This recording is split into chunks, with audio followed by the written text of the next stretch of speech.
quelle belle parole. Dieu exige qu'on aime les pauvres.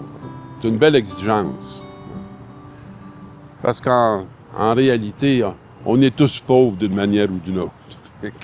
On n'a pas besoin d'être abusés dans nos pauvretés. On a besoin d'être aimés et reconnus. Quand Moïse transmettait au peuple les lois du Seigneur, il disait « Tu ne maltraiteras point l'immigré qui réside chez toi. » Avez-vous une idée du nombre d'immigrés qui habitent chez nous maintenant au Canada? Théoriquement parlant, mes amis, je ne suis pas un immigré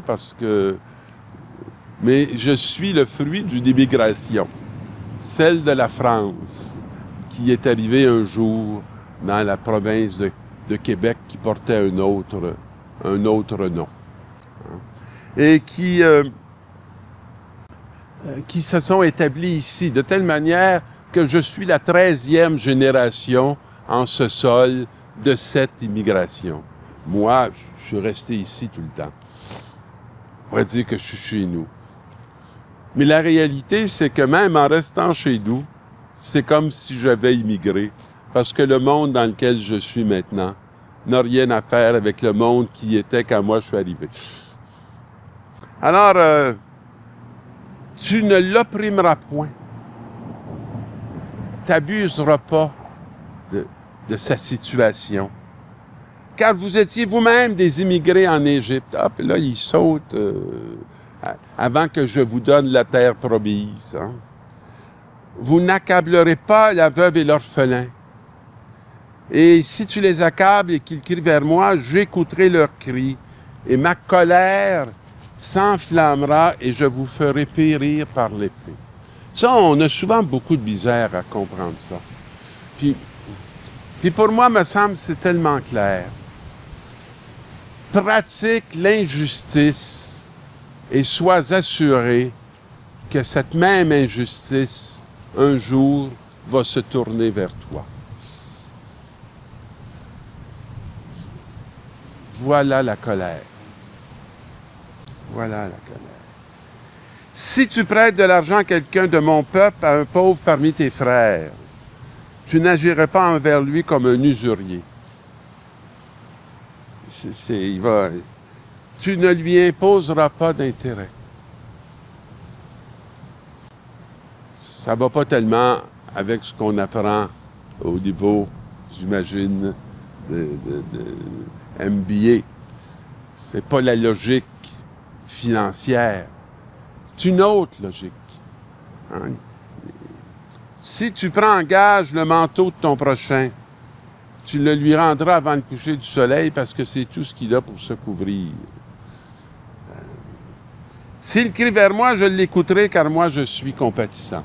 Alors toute cette parole, c'est pour nous appeler à la compassion.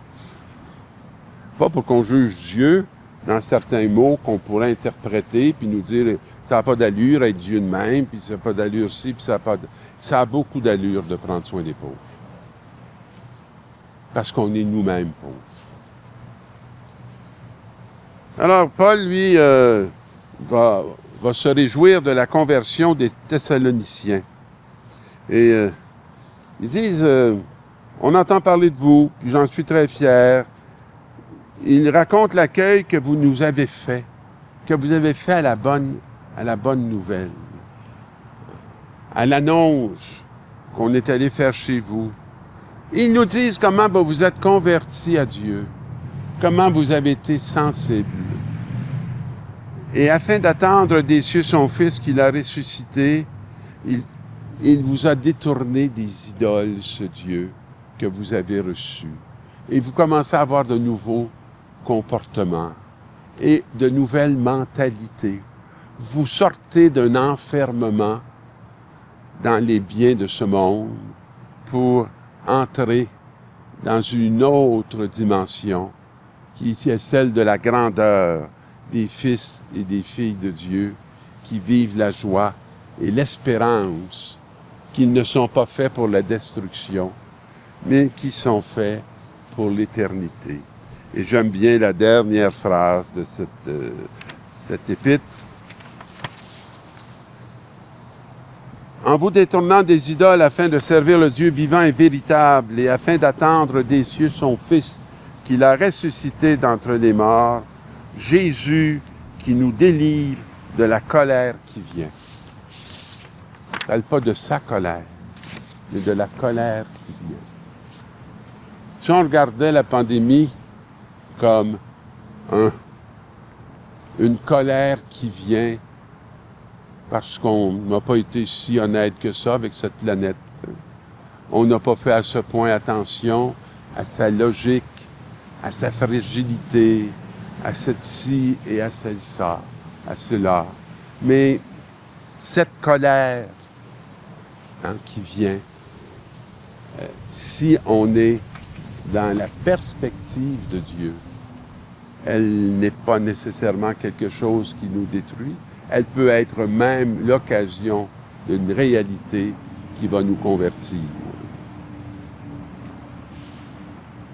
Les pharisiens, apprenant que Jésus avait fermé la bouche aux Sadducéens, se réunirent.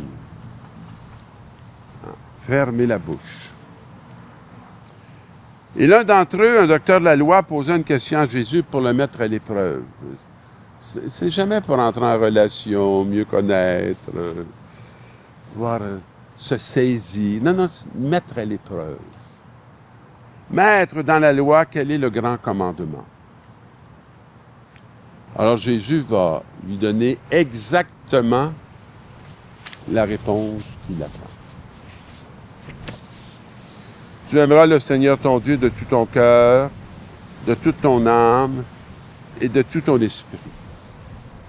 Voilà le premier commandement, et voici le second qui lui est semblable.